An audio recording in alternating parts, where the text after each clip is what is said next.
All right, to whom it may concern, I'm trying things a different way. I've been doing a series called Iron Industry Rules of Networking, and basically I'm giving a rundown of the past 20 years of my journey as an independent recording artist. And you can find the rest of the videos at industryrulesofnetworking.wordpress.com. I've got, I believe I'm on this is the 4th installment. And basically I'm just doing this live just to get it off my chest, and I'll edit it later and repost it on the blog. Let me see.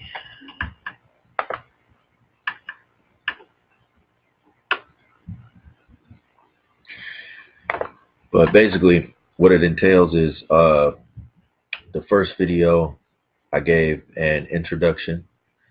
The second video I basically went through the first 10 years, I believe, or so, of my journey as an independent recording artist. And then the second video, the third video, I went through the first half of the situation with IWG, Ironworkers Guild, which is a group I was a part of. One of the most, probably one of my most successful ventures in music besides Bedlam Brethren. And that was basically from, it was 2008 2009. It lasted 2 years. And this was a group that was composed of 9 members. Part of a few people left early. Early on, when they started realizing that I was for real about it and it was serious and we were actually moving. See, a lot of people ahead of time, they will say that they're dedicated, and they will act like they're dedicated, but when they actually see that work is involved and things are moving and it starts feeling like it's real, I actually have to spend time doing this and I have to prove my worth and I have to have a work ethic, then people fall by the wayside. So we had a couple people leave early on. But basically, I want to address a few things in this video. And this is, it's a disclaimer. This is a disclaimer. This is just my perspective of what I've been through and how things were handled by myself and others, and my viewpoints and my lessons that I derived from these particular incidents. I'll start it out like this. Whenever you're dealing with a group of people, whether it be a sports team, a music group, or a crew of workers, everyone has, to some degree, everyone has their own agendas, their own agenda. Some people make their agenda clearly known from the beginning, and those people tend to be, I would say a lot of times that the leader or person that takes a leadership role would be one of the foremost people that actually identifies their agenda. They usually present it as an agenda for the group, and that's what I did in the situation of Ironworkers Guild. And then you have people that when they look at that main agenda that's supposed to cover the entire group, they pick and choose. Well, I kind of relate. This looks like a good, you choose, pick and choose whether or not certain aspects of that agenda apply to you and they would be worthwhile, worth your time. So if you evaluate that group mission statement and you choose to align yourself with that group, then it is basically you're required to abide by the requirements of that group. With that being said, there are also members of any group, any crew of workers, any music group, any sports team that have hidden agendas. There are people in certain groups that never were really dedicated to the mission statement or the purpose of the group to begin with, And those people, I classify them as opportunists, and I put them in a different category than artists. Now, don't get me wrong, artists have to seek opportunities, and sometimes opportunists do have talent to a certain degree. Uh, if you consider swindling people of talent. But I'm not just meaning just somebody that's looking for opportunities. We're all looking for opportunities. I mean someone that is basically not relying on their talent. They're relying on other aspects to push themselves forward. See, I believe that music should be somewhat like sports and somewhat not. Not in the aspect of sports, because once you get to a certain age in sports, they try to say that well, physically, you can't really play like you used to when you were younger. But I think when it comes to music, it's different, because I think you actually get better with age, because I think your creativity is fueled by life experiences, and therefore when you're older you have more to say and more intelligent things to say, and you have wisdom to apply to what's being said. So I think that you get, like wine, you get better with age as an artist or musician. And I always use this example of, you never hear somebody saying, "Oh man, how old are you now? 40, 45, 50? You still painting?" Because that just sounds silly, because you can paint. You would think you can paint. It's relaxing, it's enjoyable, it's artistic. You think anybody at any age should be able to paint, and that's true. And to me, rap or poetry or singing, I think that you should do that until you see for yourself that you're no longer able to or interested in doing that. So basically, I'm not really for ageism, but in terms of opportunities, like opportunists, I believe that music, even though it's not this, I believe that music should be a meritocracy, meaning that your ability and your talent is what gives you your rank or gives you your importance. So living by your merit, and a lot of people in music live by other things than their merit or their talent or their abilities.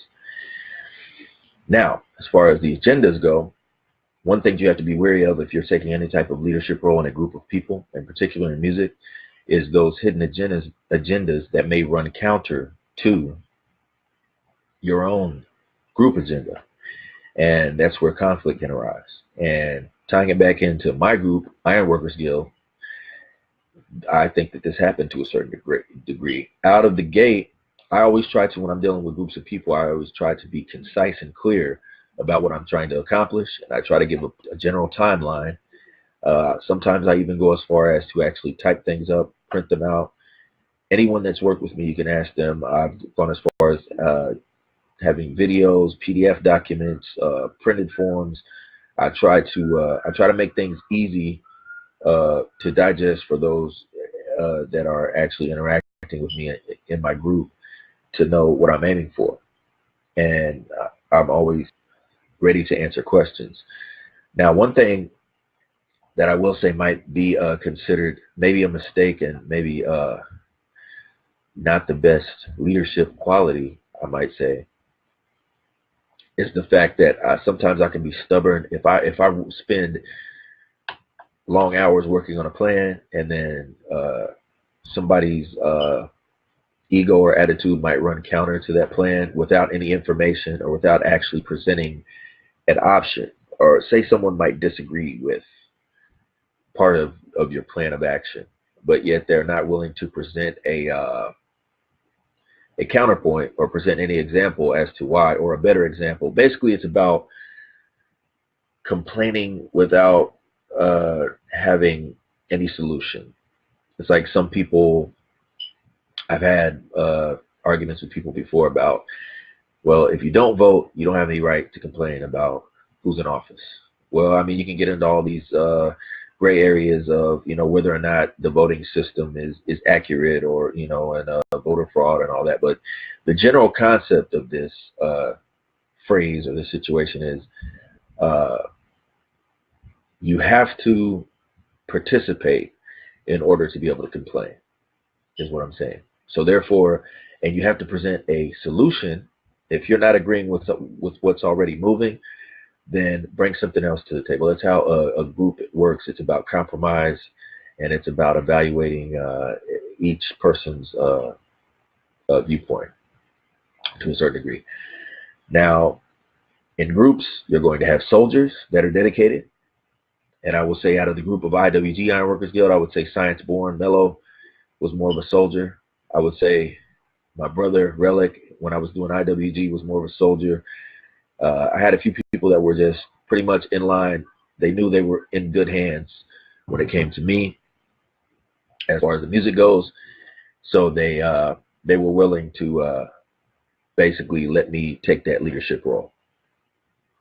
And I could visibly see, and I could tell, I consider myself a good judge of character, that as time went by, there were certain people, as time goes by, if you're in a group and that group starts seeing any level of success, you're going to notice the group overall is going to become more egotistical, which can turn into arrogance if not put into check. And individuals' egos sometimes supersede the group. So therefore, there might be particular individuals within your group of people.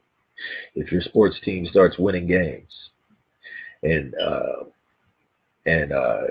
you start getting some notoriety, you start getting fans. If your musical group starts doing shows and you start getting critical acclaim, you start getting to rub elbows with people you look up to. Sometimes the ego can swell if not checked, and this sometimes might be detrimental to the team effort, because those aforementioned hidden agendas combined with that swelling ego can create problems in terms of the bigger picture of the team. So therefore, like I said before in one of my earlier videos, the mission statement kind of dissolves because the hidden agendas start to flourish due to certain people's arrogant viewpoint or egotistical point of view. So anyway, let's get to specifics. This group called Ironworkers Guild consisted of 9 people. Wooden Chains, a producer, Science Born, an MC, a man called Relic, that's my brother, an MC, Stone Messiah, another MC and producer, The Problem, Big Pipe, Shake C, Sai Soze, and I believe that's everyone. The Problem was the first to go. 4 of these guys were from LaPorte, 4 of these guys were from Muncie. Well, 5 of them were from Muncie, 4 were from LaPorte, so it was 2 different cities. This happened once again, 2008, 2009. We were in the process of doing shows with people like Killer Priest, Timbo King, Wu-Tang affiliates and stuff like that. Who else did we perform with? Cannabis. And this was the important time when we were working with a promoter known as M80, right? So the first person to go was The Problem. He had some personal problems, no pun intended, so he decided to fall back. One of the second people to go was Sai Soze, who I had brought on board from a previous group I was working with, the Cutthroats, back in 2007, 2008, when I was trying to do some local stuff here in the small college town of Muncie, Indiana. And basically what happened is, when it came to Sai Soze, we did every year in Muncie, they have something called Muncie Music Fest. It's a pretty big downtown event. As the years went by, they started making it to where it happens in different venues and different locations. But early on, it was just an outdoor festival with multiple stages and different genres of music, rock, hip hop, what have you. And we were like one of the premier local acts that was actually journeying out and doing shows and throughout the state at that point in time. So one thing that kind of struck me as odd was we were performing at Muncie Music Fest, and Sai Soze, this is before he left. I think this was actually the night he decided to leave the group. He was visibly frustrated after our performance. And I remember I had a fifth of something, some kind of liquor. I had a backpack. I was walking around with a backpack. I used to wear a black hockey mask. So I had a black hockey mask on. I think it was over my head. And I had a backpack with like a fifth of, I don't know, vodka or gin or something like that. I think it was clear liquor. I'm pretty sure it was. So we're swigging, you know, and he was visibly frustrated, upset. And he expressed to me that what he told me is, I have too much talent to only be getting 3 minutes per show, per song, 3 minutes per show. Now, let me reevaluate this for everyone that's listening, you few people, and those that might see this video later when I repost it. There were 8 of us at the time because the problem had already left. And so you can only imagine most hip-hop shows, we get 15 to 20-minute performance. So it's the music, the time is going to be allotted according to, you know, who has songs, and we evaluate as a group which songs should go on the set. So of course, nobody's going to get a huge amount of time when you're dealing with that many people. But the thing that really struck me was that out of this group, not to take anything away from any individual, but hands down, my opinion was, as artists, as performers, to me, the best ones in the group were myself, not to toot my own trumpet, my brother, a man called Relic, and Science Born. To me, those were the 3. We were the highlights. That's my personal opinion of the group as a whole. Out of all those 9 people, the 3 MVPs of the crew were Science Born, also known as TJ Hooks, also known as Mel Chapo the Monster, a man called Relic, AMCR, and myself, Merc Versus. Now, I don't think that anyone would disagree in that group, actually, at the time, that was the case. So I was kind of struck with confusion, and I was slightly appalled that this suggestion was made that, you know, that this individual said he has so much talent. And basically, you're griping to me saying that basically you need more time on stage because you're wasting your time right now. So I kind of got offended by that, really, to be honest, because I'm looking at the group and I'm like, first of all, if anybody's time is being cut or should be mad about their time being cut, it should be myself and Science Born and a man called Relic, because we, without a doubt, in my mind, were the best ones in the group, the ones that carried the group as far as talent. That's not to take anything away from anyone else, but that's just my personal opinion.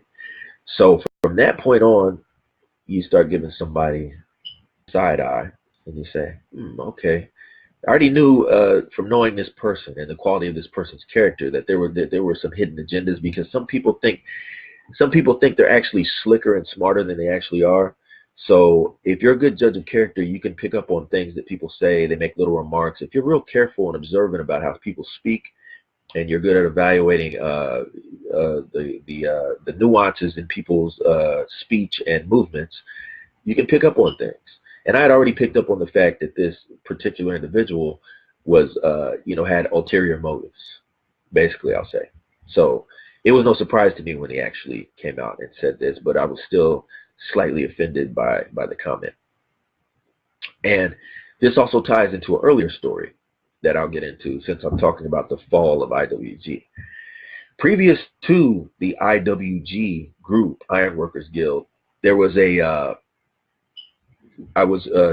Soze was a member of a group called the Cutthroats, which consisted of Cy Soze and Whitehead, 2 guys. And I basically invited them. I would set up shows, and we would go do shows together. I was the person that called and set up and had established a few connections, and we would basically tour together. Now, early on, during this connection that I made with them, I had actually years before, I had already reached out and contacted a producer by the name of Domingo from Brooklyn. Domingo is a classic boom bap hip hop producer. He used to work with a group called Boogie Monsters. He's worked with Raz Kaz, Sean Price, Cool G Rap. I mean, he's a classic boom bap hip hop producer, and he's worked with Nonfiction, Ill Bill, people like that. East Coast classic East Coast 90s traditional hip hop.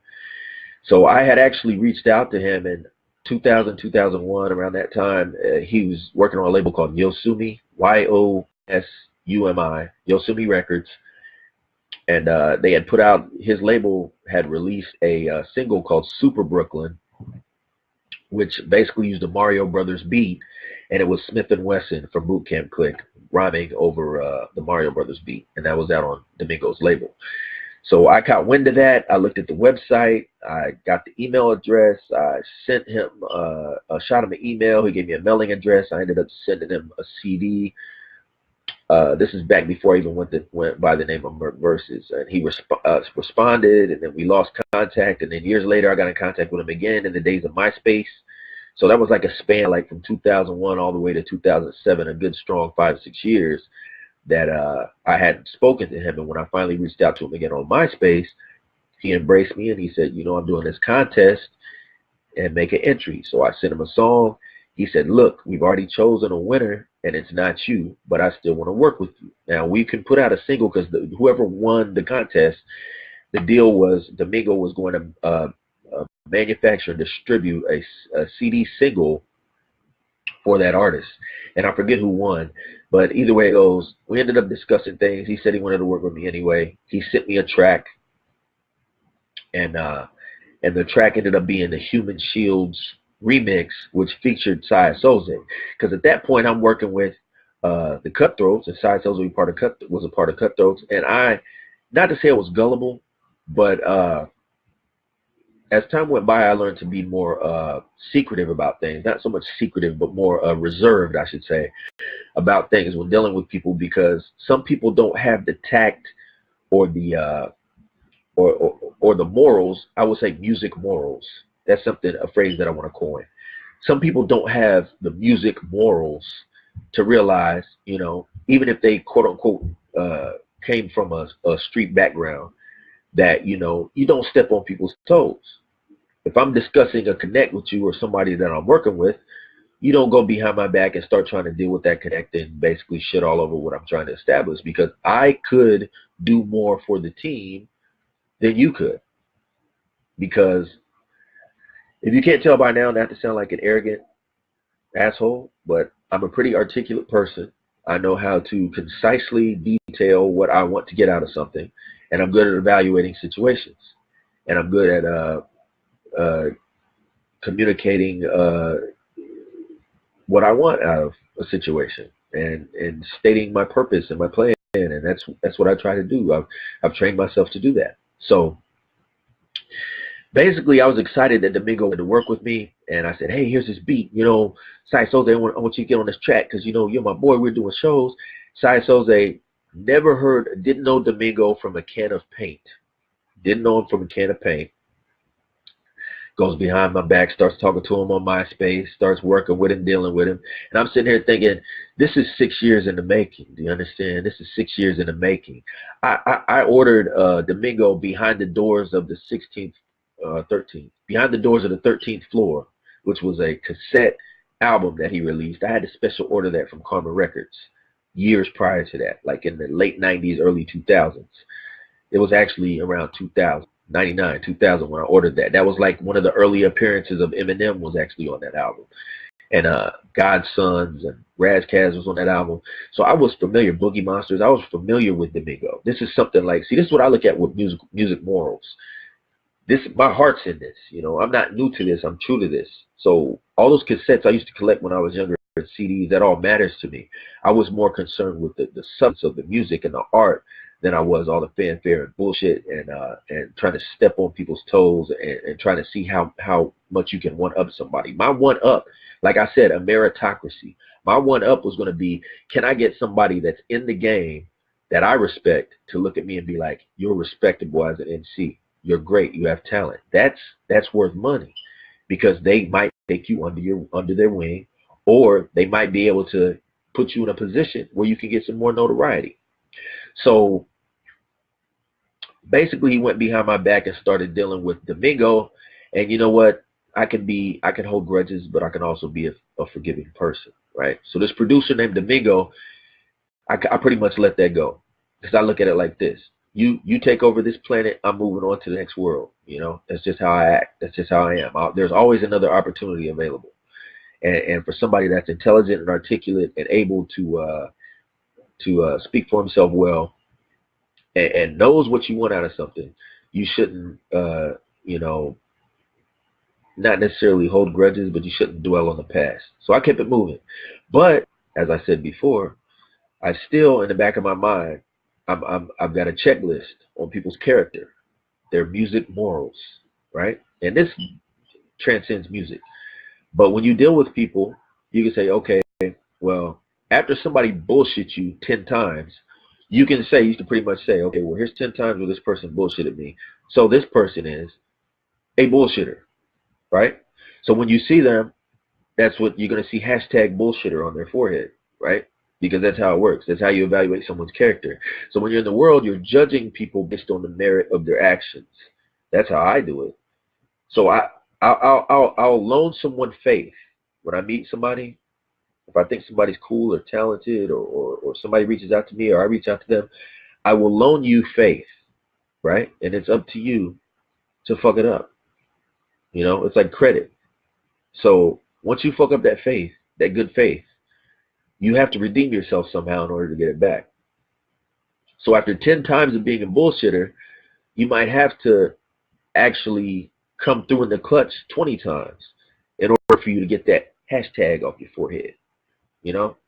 So that's how I evaluate someone's character. It's based on their actions, because how else would you do it? I'm not going to place blind faith in any person, no matter who they are. So judging by his actions, I forgave him. We kept it moving.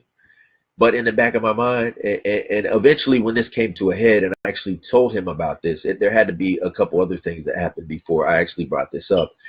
And then he kind of lightweight came at me like I was holding something in, like I didn't bring it to the forefront. And that might be a character flaw of mine, to where I don't address problems until they've built up to the point of no return. And that's what I've been working on for years. Is trying to, the small problems can become big ones if not put in check. And I think that's a leadership flaw that I have. But so he might have been right in that assumption. But at any rate, he ended up leaving the group too, for his own reasons. After that Muncie Music Fest, I'm too good for this. And I'm not getting the notoriety or the platform that I need. So I'm gonna hop off the train at this stop. So there you have it. So now we're down to just 8 of us, I believe. 7? Yeah, 7 of us. Myself, Stone Messiah, Man Called Relic, Science Born, and the 3 guys, Big Pipe, Shakesy, and Wooden Chains from LaPorte. Right? This story I'm telling about this group can really be applied to a lot of different things. So even if you're not really getting what I'm saying, I'm talking about music for those that are watching right now. I'm talking about stuff that involves like local artists, independent artists, and their interactions and egos and stuff like that. But this can apply to anything. It can apply to, like I said earlier, a team of workers. It can apply to a sports team. It can apply to a family. It's basically about people, you evaluating the actions of others, and how egos, it's like a game of ego bumper cars, life is sometimes, especially in music. Because to me, I think people's personalities are so magnified, and people are so sensitive when it comes to music, because everyone thinks they're an artiste, not artist. They think they're an artiste, and they're so high and mighty with how they look at things that, often they can be easily offended. People think everything that you say is about them. Oh, did he disrespect me? I just saw he woke up and said he was eating eggs this morning, and I just made a post about eggs. So what is that? Is that like some kind of diss? Is he sneak dissing me? I mean, people with egos think that everybody's talking about them. But pretty much the group was at that point, we tried to keep it moving and move forward. But, some of the problems reared their ugly head. I still stayed in contact with some of these people, and dissolved because it got to the point of no return when we started meeting people that we actually had respect for, and everybody started dispersing, and every man for himself. But I'm getting a little long-winded with this. I'm going to continue with like a second part of this maybe later. I'm going to try to download and repost this on my blog, which is Industry Rules of Networking.wordpress.com. Iron. I know it's a long URL. Industry Rules of Networking.wordpress.com. Iron. IRON. It's a blog series. I've been a little late